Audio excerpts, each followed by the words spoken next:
Hello everyone, we're back. My name's Shay, I'm a nutritionist and an international level athlete, and today we're talking about 3 micronutrients that are, I would say, the most misunderstood and also some of the hardest ones to get in your diet. So in this video we're going to go over how to actually get them in your diet, why we need them, what people mess up about them as far as misconceptions go, and at the end we'll talk about the easiest way you can just find out if you're getting enough of these. Let's kick it off with vitamin D.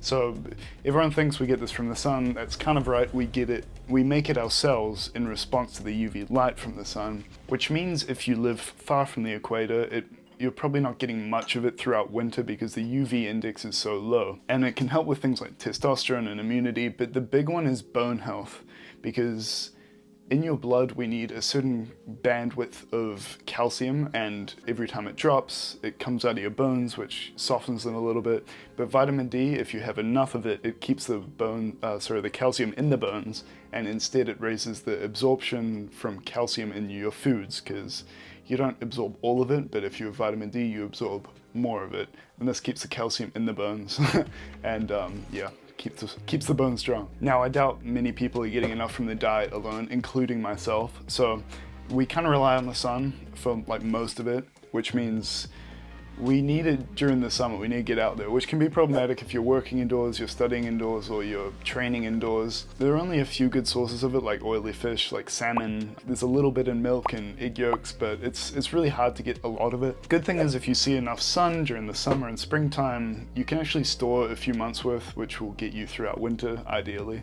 But otherwise, supplementation is pretty safe. Next up we have iron, which I think is also very misunderstood. And as I alluded to before, bioavailability means how much we actually take up from our food. Say, if we have 10 milligrams of iron in our food and we uptake 2 milligrams of it, that's, 20% bioavailability. And the problem is a lot of plant foods have iron, but it's in really low bioavailability, whereas meat is what we call heme iron. Heme is something that's part of your red blood cells, which means we get it from meat. And meat also has this cofactor which improves the bioavailability even more, which means meat sources are just far more bioavailable than some of the plant sources. I would say the one exception here is spinach, because the iron content is just so high that even though it's low bioavailability, you're still taking up a fair amount. I eat a lot of spinach, and if I track on any given day, I'm like closing in on what would be considered too much iron.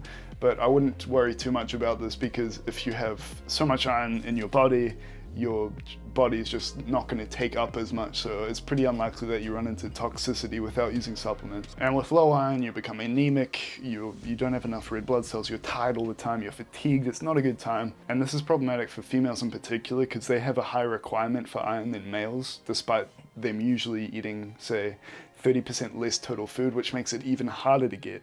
And anemia rates in females are actually quite high, so I do recommend getting tested if you feel like you might not be getting enough. Alternatively, you can just eat some liver and not worry about it, but that's up to you. And the third one here is zinc. Again, it's in meats, particularly liver, because animals, including us, store a lot of our micronutrients in the liver, which means if we eat, say, beef liver, we're pretty much eating nature's multivitamin. As far as plant sources go, think beans or nuts or quinoa. And as far as animal products, most meats, I get annoyed when people always say, oh, get your zinc with shellfish. But how many people eat shellfish? Like, come on a regular basis, like there's barely anyone. And basically, if you're really low on zinc, it's going to raise a few issues as far as your testosterone goes, which kind of just makes life a bit harder as a male, having your testosterone in the dumps, so you want to avoid that.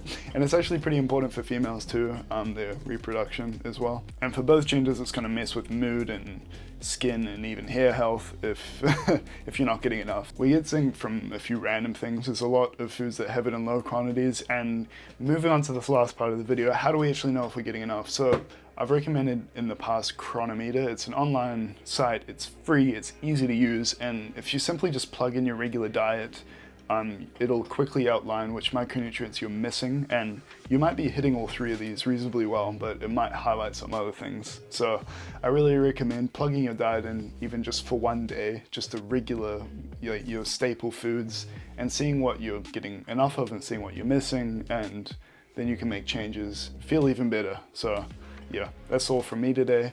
Hope you learned something, hope you enjoyed. I'll see you next time.